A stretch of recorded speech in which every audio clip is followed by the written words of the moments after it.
Bonjour, bienvenue à tous. Je commence par vous présenter mes meilleurs vœux pour l'année 2026. On n'est pas dans ma voiture aujourd'hui, mais on se retrouve dans le centre commercial Quartz, qui est à Villeneuve-la-Garenne dans le 92. Et comme pour ne pas changer à mes habitudes, je souhaiterais partager avec vous une de mes lectures que je viens de terminer, Le Harem du Roi, de Djaïli Amadou Amal, autrice camerounaise qui n'est pas peu connue, qui est lauréate du prix Goncourt des lycéens pour les impatientes, un autre livre, et aussi qui est ambassadrice de bonne volonté de l'UNESCO. Aujourd'hui, dans le Harem du Roi, nous parlons, l'autrice, par le biais de son héroïne, qui se nomme Boussora, nous parle des faits de société qui se déroulent au Cameroun entre modernité et tradition. Nous parlons de la chefferie, du Lamida. Nous parlons de la femme moderne. Nous parlons de la femme qui décide. Nous parlons d'une femme amoureuse.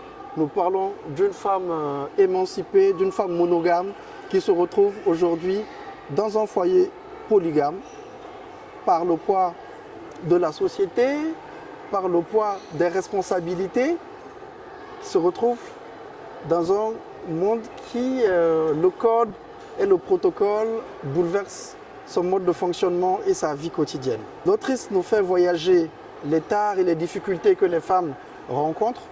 Nous parlons de castes, des réalités des castes sociales, nous parlons des femmes esclaves, nous parlons des djagés, des soulabés qui constituent le harem du Lamido. Nous parlons aussi de la femme qui évolue, de la femme carriériste.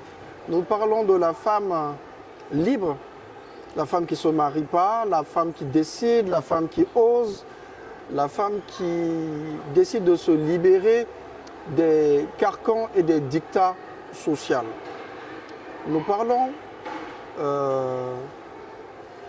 du choix de la femme, nous parlons du besoin de la femme d'accepter ou non, comme notre héroïne nous l'explique à travers le récit.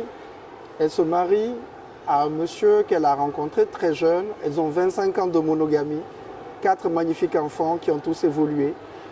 Et du jour au lendemain, son mari se retrouve héritier d'un trône, il passe l'amido et en embrassant, en acceptant ses responsabilités, il y a la crainte de l'héroïne qui a peur que son mariage soit bouleversé, qui a peur du changement, qui se retrouve à venir partager son mari avec 8 autres concubines qui constituent le harem royal.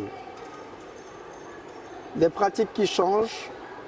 Elle n'a plus accès à son quotidien, au véhicule, à sortir, à aller enseigner. Elle se retrouve dans une position d'épouse du Lamido. Elle devient Matibéri de plein pied.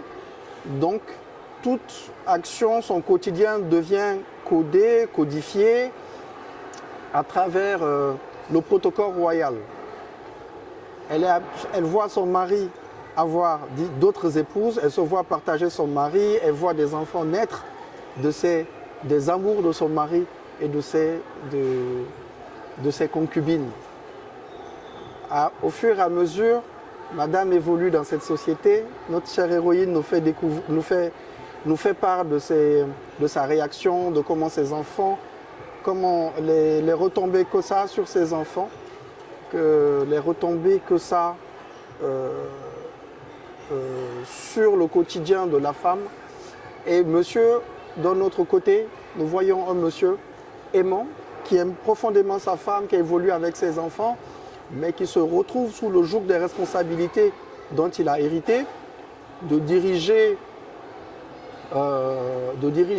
pour le bien-être de la communauté, mais aussi qui se voit accompagné d'un harem de femmes, à les côtoyer, jeunes, moins jeunes, et finalement à finir par s'en attacher, vu que à travers cette proximité avec son harem, il a des enfants.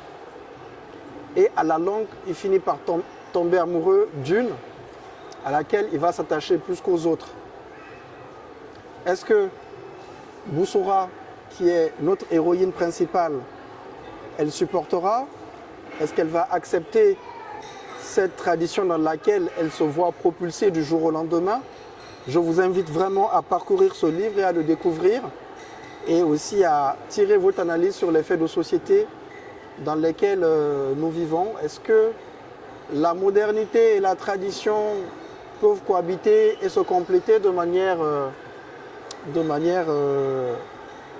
harmonieuse? Ou est-ce qu'on doit se détacher de certaines pratiques de la tradition au profit de la modernité, ou vice-versa? La question reste ouverte.